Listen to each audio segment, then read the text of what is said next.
So, Lone Rider here. And maybe like me, you've seen a handful of those news articles or news reports where people are grousing about the fact that, oh my God, airsoft guns look like real ones. Uh, yeah.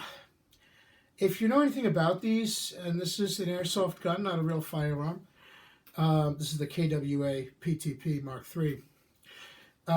If you know anything about these, they were designed from the very beginning, from the very first invention of the first airsoft gun, to be realistic replicas of actual firearms. Okay, these things originated in Japan, where guns are very heavily regulated for private ownership, and people wanted something that would give them as much of the experience of owning and firing a gun as they could without actually being a gun because of the restrictions there. So from the outset, these were designed not as Nerf guns, not as children's toys, but as replicas of actual firearms. Now, here in the U.S., they are regarded as toys according to U.S. law, which is why many times they're sold with an orange tip on the barrel. I believe that's required at the point of sale. However, most people don't leave them on because they don't serve any point. If you're a responsible person, you're not going to be waving this around in public. There's no issue with being confused for a real firearm. And in particular, if you're not just using it for practice for a real firearm, not just using it for plinking, but if you're actually going to go to an airsoft field and participate in a skirmish or airsoft battle or milsim event, you could imagine the difficulty in trying to remain concealed when the front of your gun barrel is bright orange.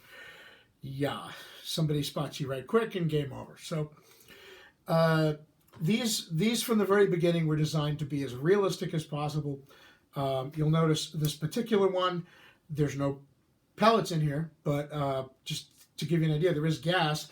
You'll notice this particular one, when fired, the slide reciprocates. And if I hold down the slide lock, I have to because there's no pellets in here, it's empty. But yeah. Magazine comes out, the slide reciprocates. It has a working manual and grip safety, etc. These are designed specifically to be as realistic as possible. So, complaining that they're realistic, as you see on these newscasts, whether it's an expose on how police say they're very dangerous because they could be mistaken for real guns, or whether it's some report about some horrible tragedy where some person was waving one around and got shot by a cop. Yeah, so if somebody gets hurt or killed because they did something foolish or stupid, it is unfortunate. However, talking about the fact that the airsoft gun is realistic, as if that's a problem, these are designed to be realistic. That's the whole point. This particular one, the KWA PTP, that stands for Professional Training Pistol. This is actually marketed as a training analog for the use of a real firearm. And many airsoft guns, even those not specifically marketed as such, people do use them for plinking, for target practice, for practicing for the use of a real firearm. Some people use them in lieu of simunitions if they're on a budget. And of course, they're also used as, competition. People go to airsoft ranges or fields and have battle simulations as well. But for all of these purposes for which the airsoft gun is used, going back to when the very first ones were designed, the ability of the airsoft gun to fulfill all the various roles it's required to fulfill is contingent upon it being realistic. This doesn't have a reciprocating slide and working parts. It's not going to be useful for practicing for a real one. The shape isn't like a real one. The weight isn't like a real one. It's not going to be useful for practicing for a real one. And if it's bright colored or some other realistic coloring combination, that's not going to make it very feasible for somebody to use it in an airsoft battle because, again, if you have a bright orange gun, good luck trying to hide in the woods. So whether you're talking about people using it for the sport of airsoft, if you want to call it that, the airsoft battle events, or whether you're talking about people who use it for practice for an actual firearm, The realism is important for it to be able to do what it needs to do. And I don't know about you, I'm kind of surprised when I hear people making a big deal about the fact that these things are realistic. And to me, again, it's like complaining that tires hold air or wheels are round. Oh my God, it looks just like a real gun. That's the whole point. Again, look at where these came from. They were originally designed so that people who lived in places where you couldn't get guns could have something to shoot that came as close to a real gun as possible. Think about that. Okay, so talking about the fact that this is what it is, as if that's some shock, to me that illustrates one of two things. You're either so anti-gun that you aren't just against people owning actual firearms, you're against anything that gets people interested in firearms, including replicas of firearms or air guns, or you literally don't know anything about airsoft guns and their history, and therefore you find it shocked that something that was specifically designed to be as realistic as possible is in fact realistic. Again, you might as well express the fact that you're flabbergasted that wheels are round and tires hold air, or the sky's blue. To me, this is a very bad look for, professional newscasters, reporters, people who do these stories where they talk about this as if it's some shocking thing. Well, no, it's designed to be realistic. So, yeah, newsflash, airsoft guns look realistic. In other news, water is wet. And, by the way, here's something to think about. People wouldn't be talking about this as if it's some problem or something shocking unless they wanted to do something about it or make an issue of it. So don't think this is just idle speculation either. A lot of these people will eventually, if they haven't, follow up their shocked, oh my God, something that's designed to be realistic is realistic. Yeah, they're going to follow up their shock at an obvious fact like that with suggesting perhaps that it be made less realistic, i.e. that it be rendered completely useless for what it's designed to do. Again, whether you're talking using it as a training analog for a real firearm or using it in an airsoft battle simulation, in neither of those cases is it possible to do that if the gun doesn't have realistic weights and features or if the gun isn't a realistic coloration.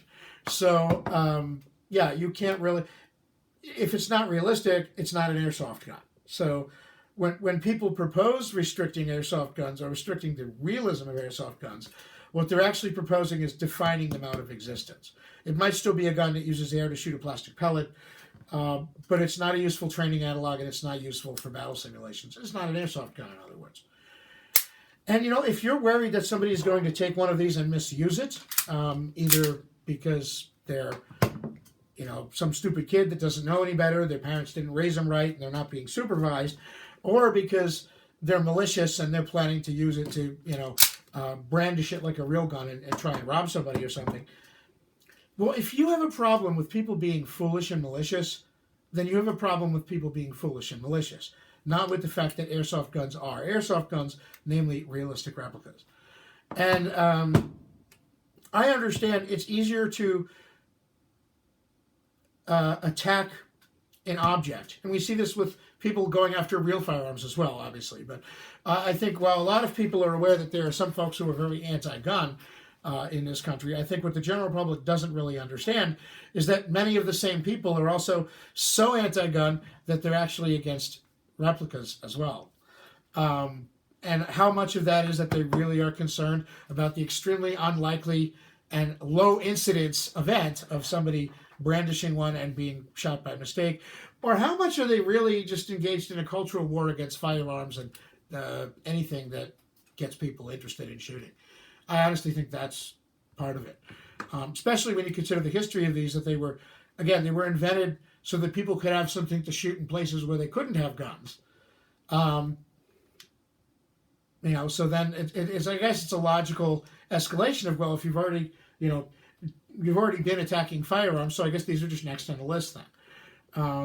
But I also understand that emotionally and psychologically, it's a lot easier to go after an inanimate object like this than it is to sit down the mother of a son who just did something incredibly stupid and got himself shot and killed by police and say to her, what the hell were you thinking and why didn't you raise your kid better?